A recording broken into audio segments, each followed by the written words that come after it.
Our 5th wedding anniversary landed on a Friday.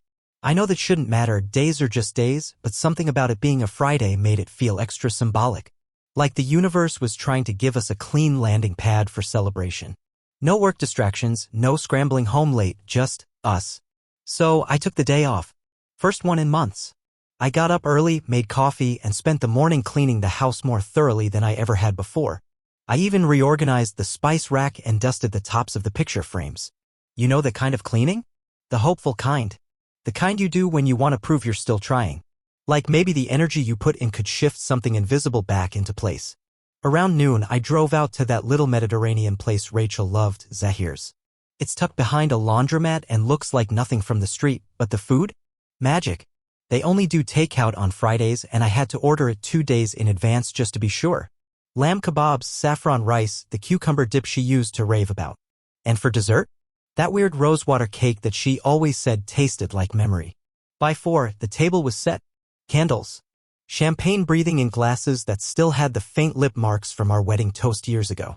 I pulled out our old record player, yes, a real one, with a crackling needle and everything, and queued up the album we danced to in the kitchen the night we moved into this house. Rachel had picked it. James Taylor. I used to roll my eyes at the soft stuff, but that night it had felt perfect. She wore socks on the hardwood and kept sliding into me, laughing.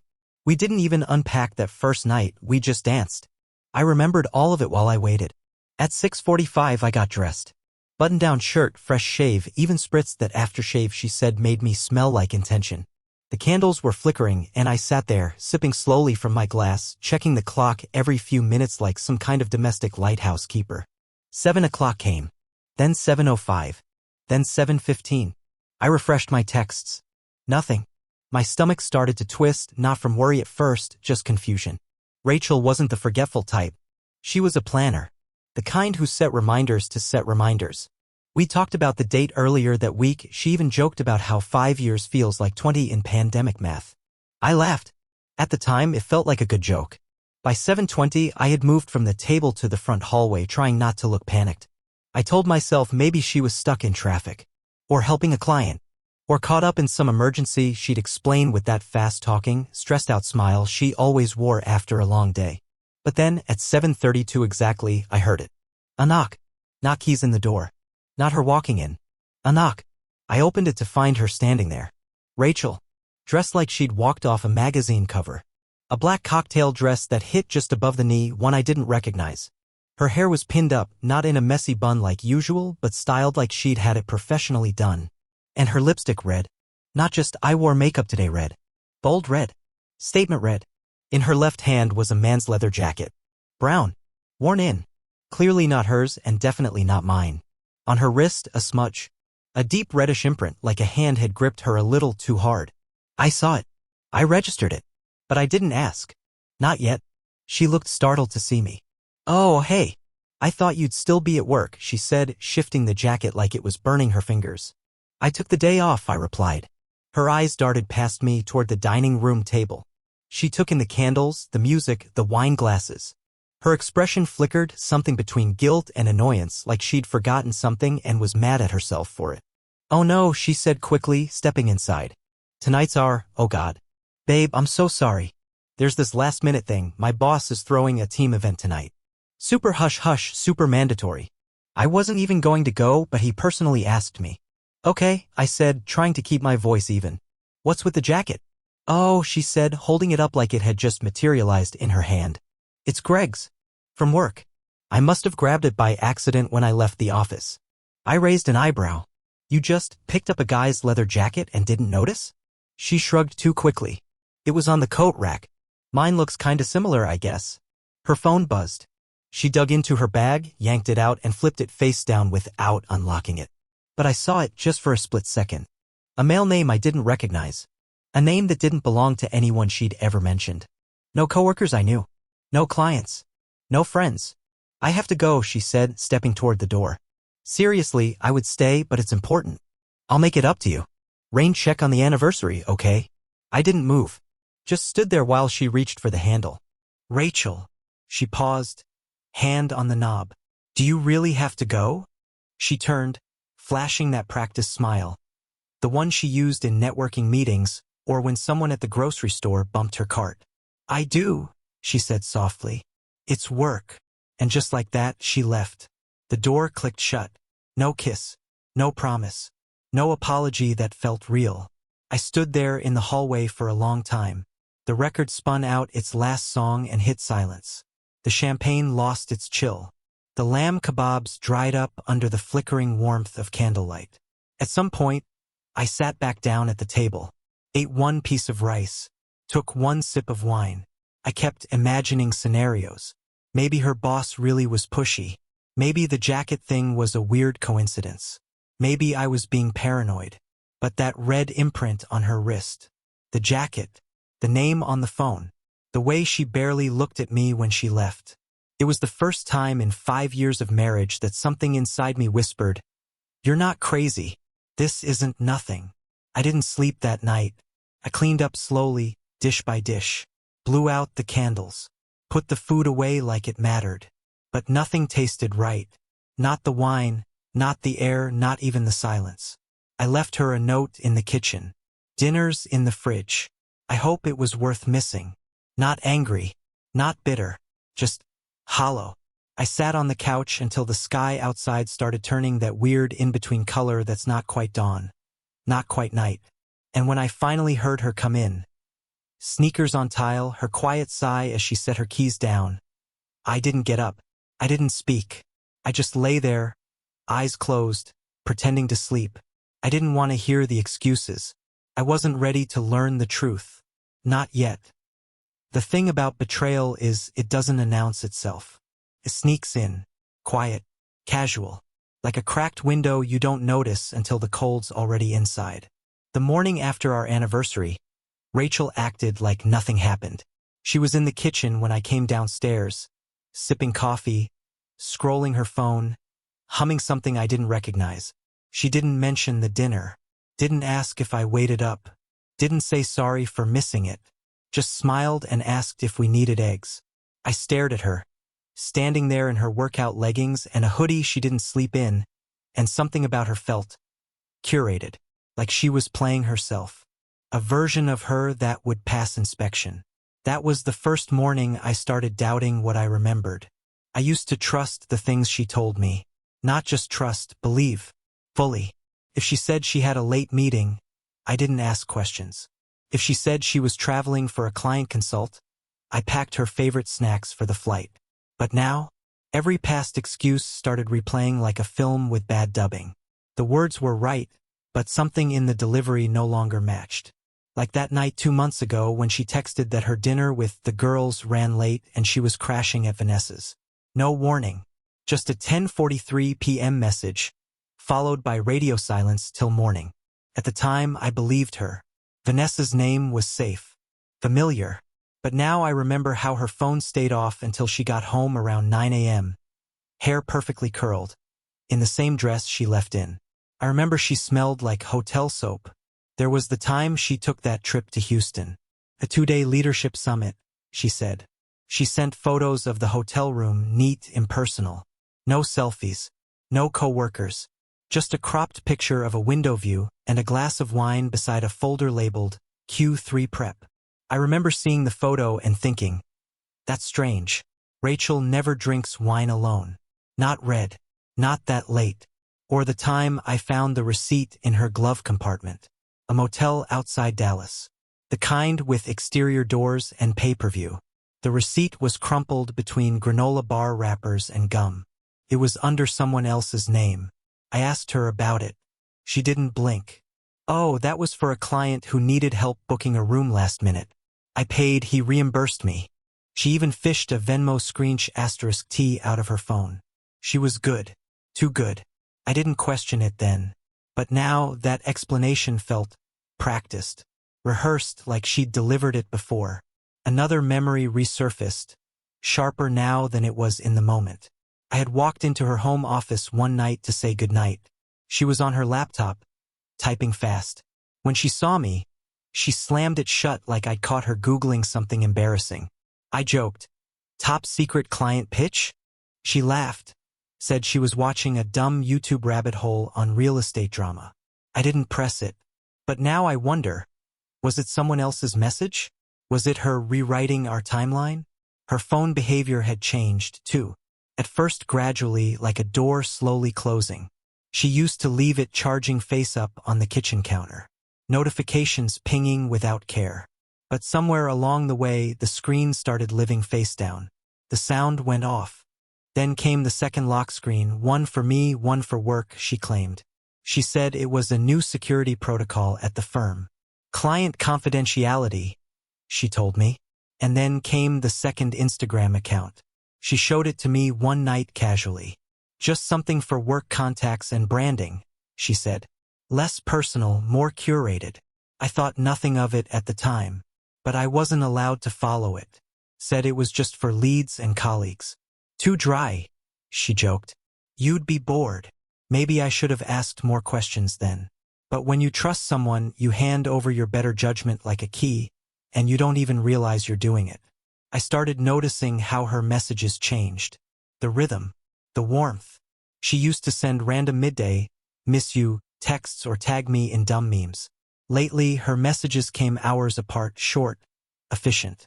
One-word check-ins. Busy. Later. On call. It wasn't what she said. It was what she didn't. Even her scent had changed. There was a perfume bottle on her dresser I didn't recognize. Tall, frosted glass with gold script I couldn't pronounce. Floral. Expensive. Foreign. Rachel never mentioned buying it, and I certainly hadn't given it to her. She used to spritz the vanilla sandalwood stuff I got her for our second Christmas together.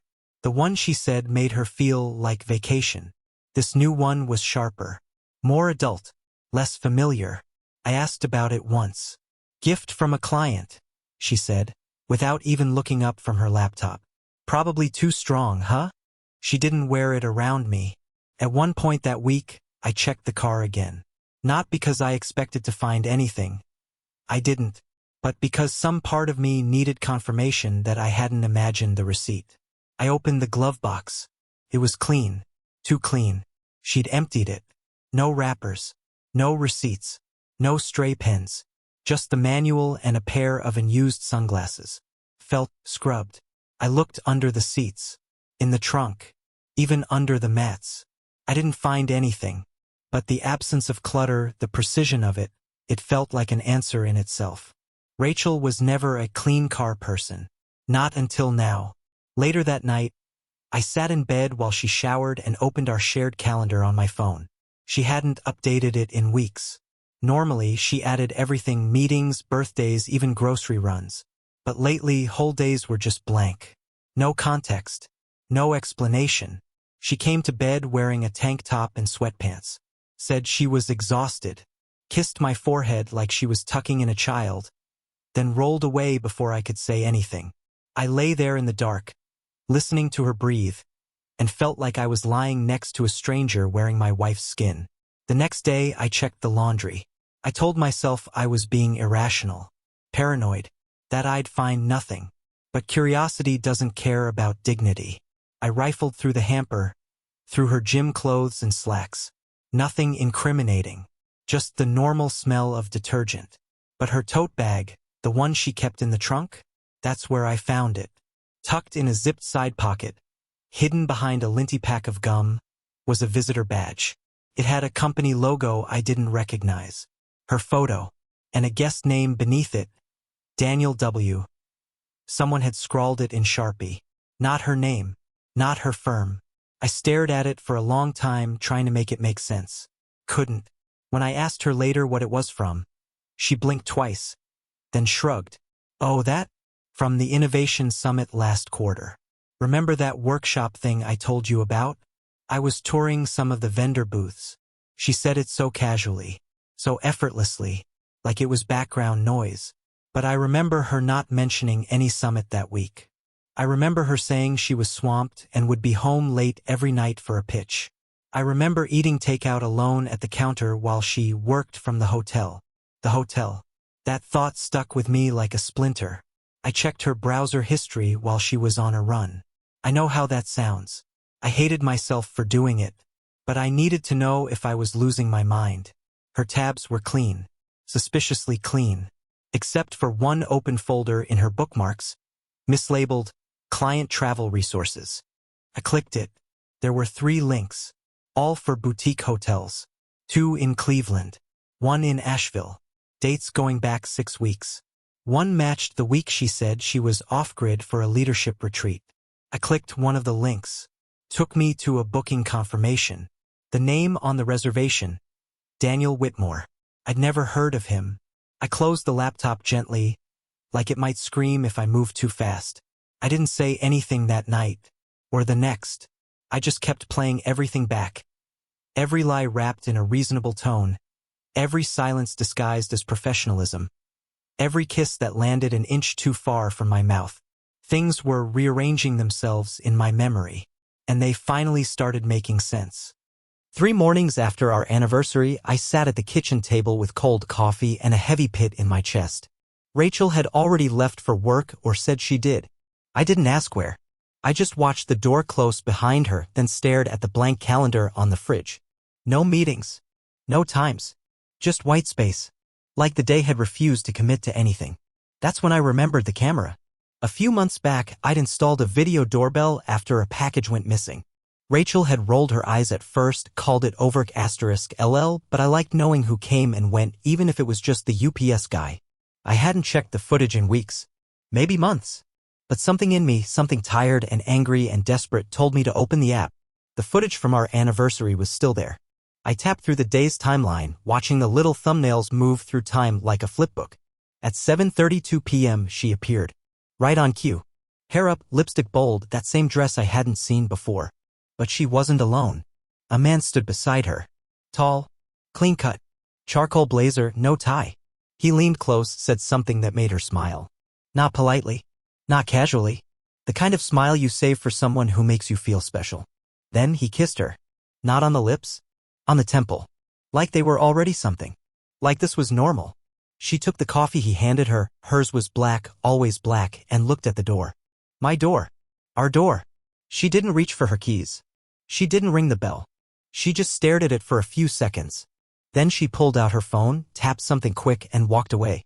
I replayed it 4 times. Each one hurt more than the last. And I waited.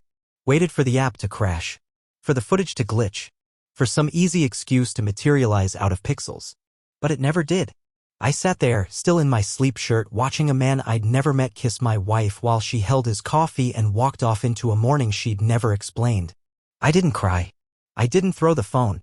I just sat there still. Like the moment had flattened me out. By the time noon came around, I was still at the table. Still scrolling. Looking for more proof of the thing I already knew. Later that day, I went into her office. Not snooping. Not exactly. Just searching. I don't know what I expected to find. Some smoking G*N? A receipt? A letter? What I found felt worse. In the bottom drawer of her desk, behind a stack of envelopes and binders, was a man's suit jacket. Not new. The stitching was slightly frayed at the cuff. And beneath it? A cologne bottle. Half-used. Sleek. Expensive. I picked it up and sprayed a little onto the air. It wasn't subtle. It was designed to linger. And it did. On the fabric. On her sweaters. On her hair. I remembered the day I hugged her in the kitchen and thought, this isn't the perfume I bought her. I remember now how it made my throat feel tight. There was more in the drawer. A notebook, one of those spiral-bound ones she used to jot down work notes during meetings. But these pages weren't filled with to-do lists or strategy plans. They were letters. Not addressed to anyone. Not signed. But written in a hand I didn't recognize. Slanted, narrow script. The kind of handwriting that looked like it belonged in a diary, not a boardroom. The first one started with, I miss Cleveland. I miss the way your hand found mine under the table. I miss sleeping in and waking up to the sound of you brushing your teeth like we were already married. Cleveland. She had never been to Cleveland. Not officially. Not in any trip I could recall. I flipped through page after page. Descriptions of nights, moments, plans. Some poetic. Some sloppy. All unmistakably in asterisk mate. And then I found the worst one. I dreamed of you again. You said you were ready. That you'd talk to him soon. That you didn't want to live a lie anymore. That was it. That line. That's when the numbness gave way to something else. I put the pages back neatly. Closed the drawer. Walked to the living room. Sat down. The world didn't explode. The walls didn't fall. But inside, something collapsed. Quietly. She came home around 6 o'clock that night. Same casual greeting. Same kiss on the cheek. She asked how my day was. I said fine. I asked how hers went. She said, you know, the usual. I almost laughed. That night, while she slept, I opened her laptop.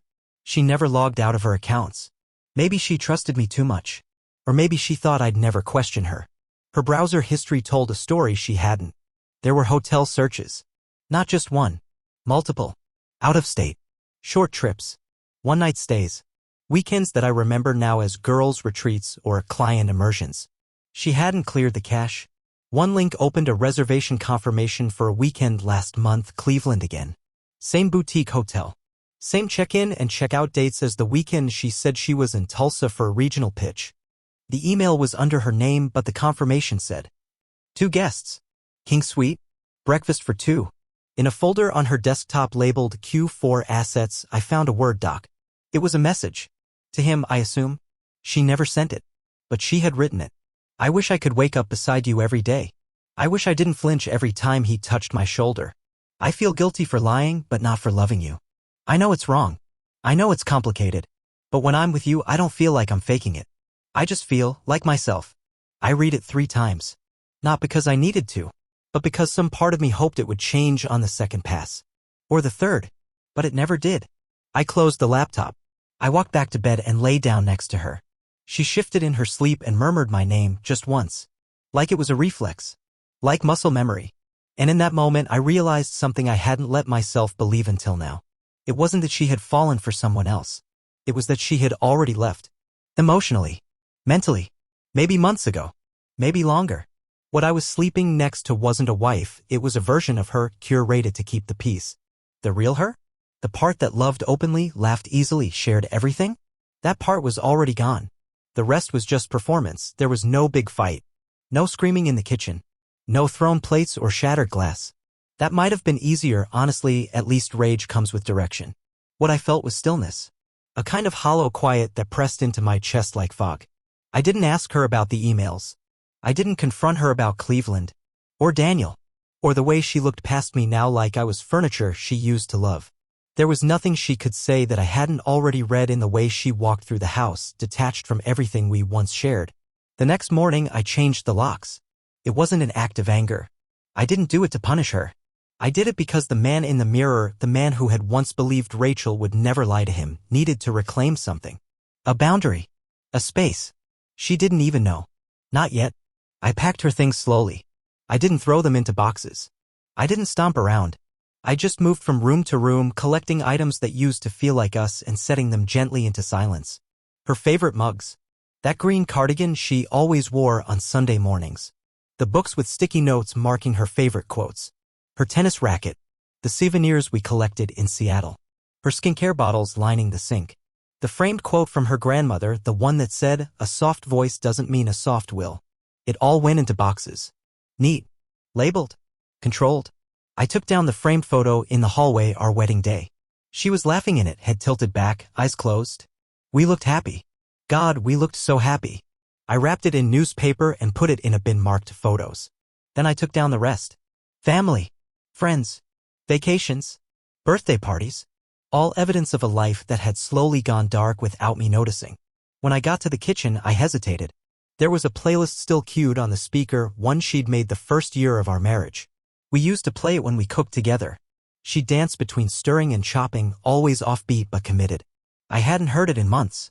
I deleted it. I pulled the shared calendar from the fridge, the one with color-coded markers and magnets shaped like fruit. I threw it in the trash. Next went the corkboard of grocery lists and funny notes. Buy avocados? The good kind. You owe me a date night. Garrett, stop eating my cereal. I read each one before tossing them. Then I stood in the doorway to our bedroom and stared at the bed. Sheets still rumpled from the night before. Her side perfectly made. Mine hollowed in the middle. There was a time we used to sleep tangled up like a knot. Now she curled against the far edge like someone camping on a stranger's couch. I stripped the sheets. Washed them. Folded them tightly. I would sleep in the guest room until she noticed. She came home that night like usual. Keys in the bowl, laptop bag slung over one shoulder, phone pressed to her ear as she breezed in. I watched her from the kitchen. She didn't see the gaps. The missing photos. The empty corkboard. She didn't even look up. She didn't notice the silence had changed shape. I told her dinner was in the fridge. She nodded, mouthed thanks while still on her call, and disappeared into her office. Later that night, I heard her brushing her teeth. She left the bathroom light on just like she always did. The soft hum of her electric toothbrush drifted into the hall. I sat on the guest room bed, scrolling through my phone with no real intention, listening to her move around the house like nothing was unraveling. She didn't come looking for me. The next morning, I got up before her, made coffee, left it in a to-go cup on the counter. I knew her schedule. She'd be rushing out the door in 20 minutes.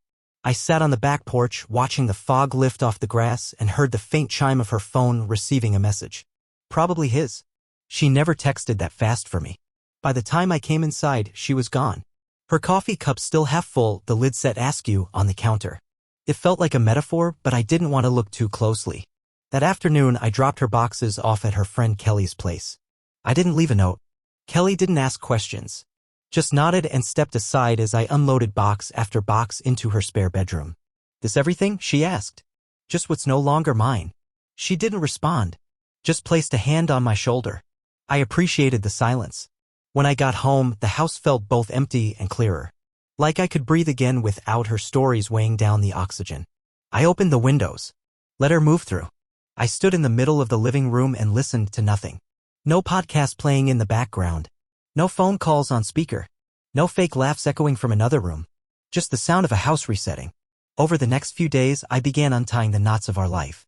I removed her name from our streaming accounts. I updated the billing info on utilities. I called the florist we used for holidays and asked them to delete our file. When the mail came, I sorted it into 2 stacks, still mine, and returned to sender. It was easier than I expected. What wasn't easy was waking up in the middle of the night and forgetting for one raw second that she wasn't next to me anymore.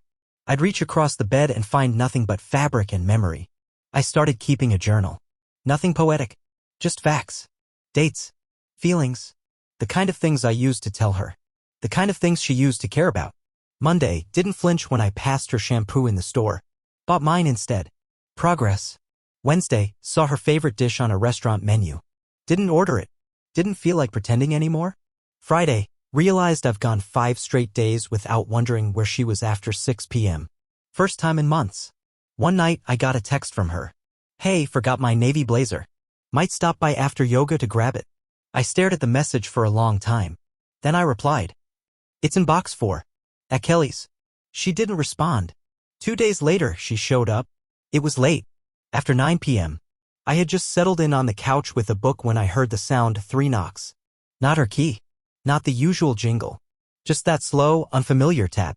When I opened the door, Rachel was standing there in gym clothes, hair pulled back, water bottle tucked under one arm like she hadn't just detonated our marriage 2 weeks ago. "Hey," she said, as if we were casual acquaintances running into each other at the grocery store. Weird, my key didn't work. I didn't say anything. Just held the doorframe like it was the only thing keeping me from falling over. "I just need to grab my blazer. And maybe the charger I left. It's not here." She blinked. "What do you mean? Your things aren't here anymore." A pause. "I left everything with Kelly," I said. "There's nothing left for you here." She stood there for a moment. Not angry. Not even sad. Just confused. Like she was seeing me for the first time in months and realizing I wasn't just background anymore. "Oh," she said. "Okay." She turned to go, then paused again. "So, are we not going to talk about any of this?" I looked at her. The version of her that had stopped talking to me long before that night. "There's nothing to talk about," I said quietly. "You made your choices. I just finally accepted them." She opened her mouth like she wanted to say something. But nothing came out. Instead, she walked back down the porch steps. She didn't look back. And I didn't close the door until she was gone. Not because I was waiting for her. But because I wasn't. It was 2 days after she walked away that she came back. Not with flowers. Not with apologies. Not even with a message first. Just showed up. I heard the knock while I was washing a pan. A sharp, rhythmic sound. Not hesitant like before. Not angry either. Just deliberate. I dried my hands, took a breath, and opened the door. Rachel stood on the porch wearing yoga leggings, a loose t-shirt, and sunglasses pushed into her hair like she didn't plan on staying long. No makeup. No bags. She was holding her phone in one hand, her water bottle in the other. She looked like someone stopping by to pick up dry cleaning, not like someone returning to the place she'd once called home. "Hey," she said. "Hey," I echoed. We stood there in silence. The air between us didn't feel heavy, just vacant, like a song we'd both stopped listening to. I tried the door, she said, motioning to the knob. I thought maybe it was a glitch. It wasn't. She nodded once. You changed the locks. I did. Another pause. She looked down the street, then back at me. Can I come in? I hesitated. Not because I feared what she'd say, but because I didn't want her words echoing through rooms I was already trying to reclaim.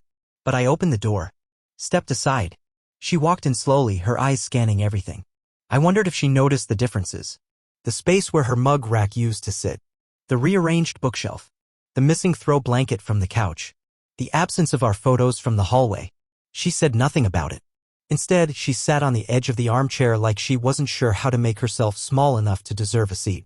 I wasn't expecting you to shut everything down so fast, she said. I leaned against the doorway, arms crossed. Should I have waited? No. I guess not. She was quiet for a long time after that. So was I. I think we were both waiting for the other to break first. To blink. To open the gate of whatever conversation we were here to have. She finally set her water bottle down and looked at me. Garrett, I know I messed up. You did. I didn't mean to hurt you. You did that too. She flinched a little but didn't argue. That surprised me. I don't know how to explain it, she said softly, except that I was just so far gone before I even realized it. I didn't say anything. I didn't need to. She filled the silence on her own. It didn't start like this. I didn't plan it. I didn't go looking for someone else. I just started disappearing from us. From myself. And Daniel, he noticed me. Or maybe I just needed to believe someone did. So you let him in. She nodded. You lied. You kept lying. You built a second life while I was setting the table for our 5th anniversary. Her eyes welled up, but I didn't feel sorry for her. I know, she said. And I hate that I let it get that far. I hate that I made you feel like a stranger in your own marriage. You didn't deserve that. No, I said. I didn't. She ran a hand through her hair. I kept waiting for the right moment to tell you. But the longer I waited, the harder it got. And then the guilt became routine. It's terrifying how easily you can learn to live with it. That line stuck with me, the guilt became routine. I wondered how many nights she sat across from me with that weight and still smiled, still laughed at my jokes, still kissed me goodnight like nothing was leaking through the cracks. She reached into her bag and pulled out a folded piece of paper. I wrote something. I didn't know if I should bring it, but... She held it out. I didn't move to take it. You can read it later, she said.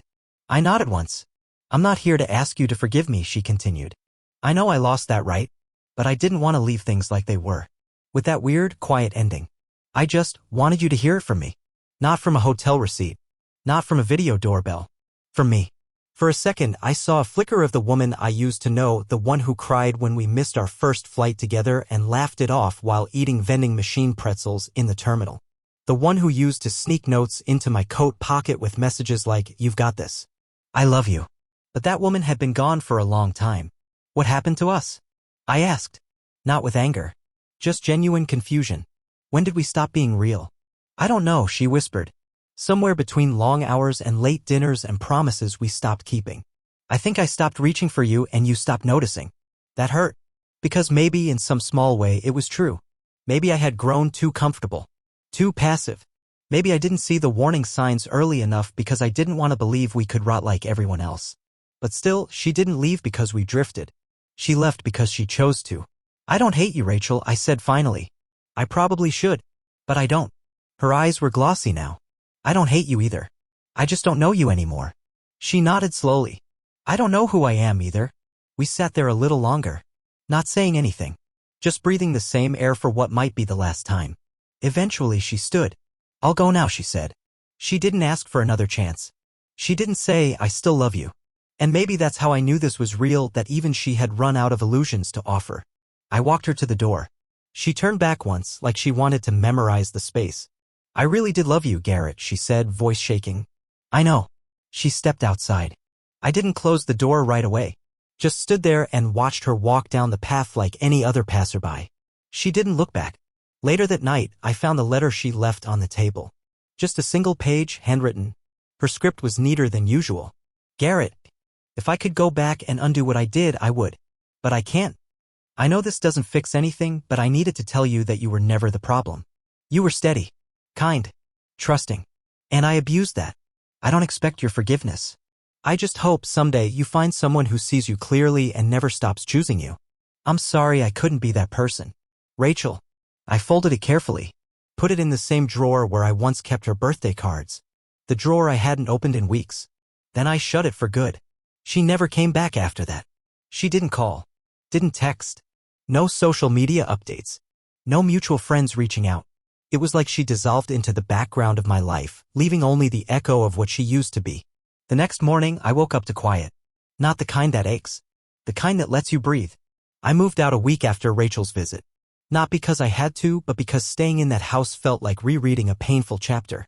I found a small apartment on the east side, brick walls, tall windows, just enough space for one. No framed photos. No shared playlists. Just silence and me. I brought what mattered, my books, some clothes, the French press. Mornings became mine again. I'd sit by the window with black coffee and watch the street wake up. No more watching the door. No more checking her location or her tone. The space was plain, but it was honest. And for the first time in years, so was I.